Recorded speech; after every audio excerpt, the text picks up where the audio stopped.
Chapter 4, baby. We're at Chapter 4, Music Theory. Here are some major scales, and here are the key signatures for said major scales.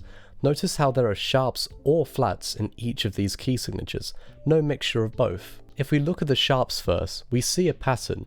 The pattern isn't very exciting, but the pattern is this. Each scale begins on the 5th degree of the previous scale.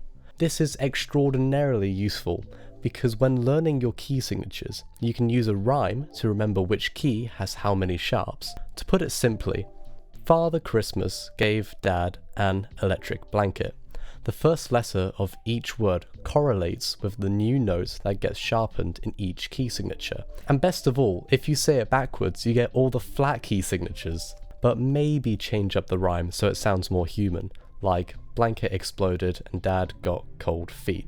Now with these two rhymes, we have a key signature for every note, but we have an enharmonic problem. G flat has 6 flats in the key signature, and F sharp has 6 sharps in the key signature. They're both that note. And with this implied, it means that you could go further and have all the key signatures in flats or sharps, and end up with something annoying like E sharp major. But thankfully, someone invented the circle of fifths, and we no longer have to write 11 sharps for E sharp major. Here is the circle of fifths. If you read it clockwise, it shows the sharp key signatures. And because it shows a very not exciting pattern, it's called the circle of fifths. But if you read it anti-clockwise, you get the sequence of flat key signatures, so it's moderately useful, for now. The next most common type of scales are minor scales, which there are 2 types to learn. The melodic minor scale sharpens the 6th and 7th degree on the way up, but on the way down, it flattens the 6th and 7th degree. Using A minor as an example, this is clearly shown.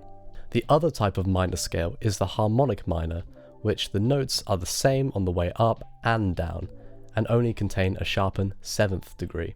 The reason why we have both is because the melodic minor is used for melodies, and the harmonic minor is used for forming harmony. If we were to use the harmonic minor for the melody, then you'd end up with an augmented second interval, like this.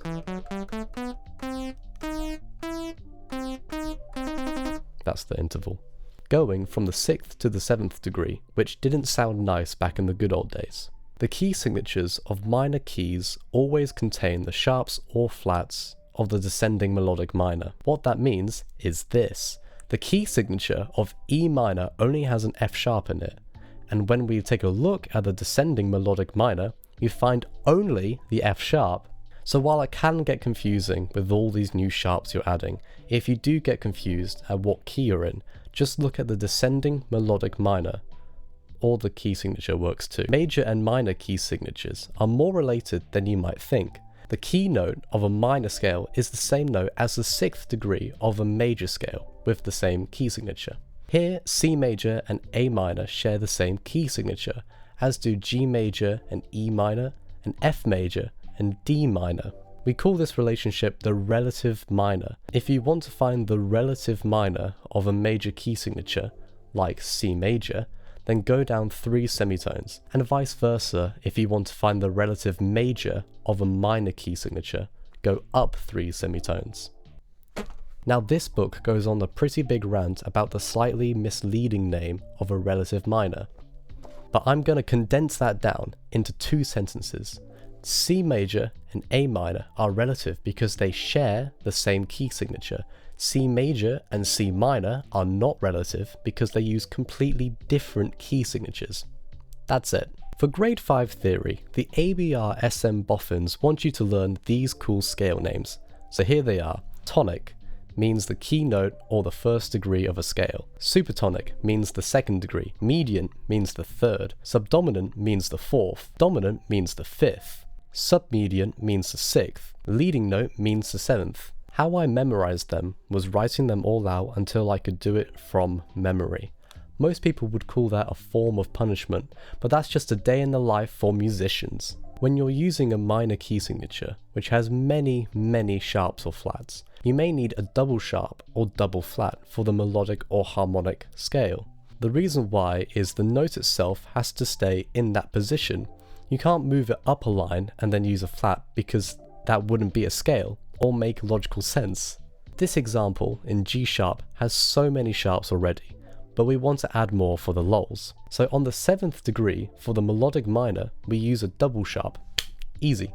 If you want to restore the double sharp or flat, then all that is needed is a single sharp or flat. Major and minor scales are classified as diatonic scales. Notes that aren't in a key are called chromatic notes, like C sharp in C. A chromatic scale is made up of only semitones and sounds like this. When you write out chromatic scales, you don't have to be overly fussy about the notation, just whichever one fits the key signature best and doesn't use a crazy amount of accidentals.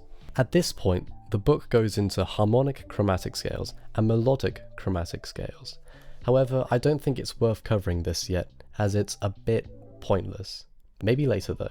It's just theorists arguing how to write out a chromatic scale, while composers just do whatever looks funny on the page. Ledger lines are actually a relatively recent development in music theory, when you bear in mind that music has been around for a while. But before ledger lines, there were different clefs like alto and tenor clef, which would be used for instruments that fit the range shown on the stave, like tenor and alto singers in vocal music. It's not massively used today, but it's worth learning if you want to go into vocal music or older styles of music. And that's it. All of chapter 4, just like that. Hope you learned something, and I'll catch you dudes next time.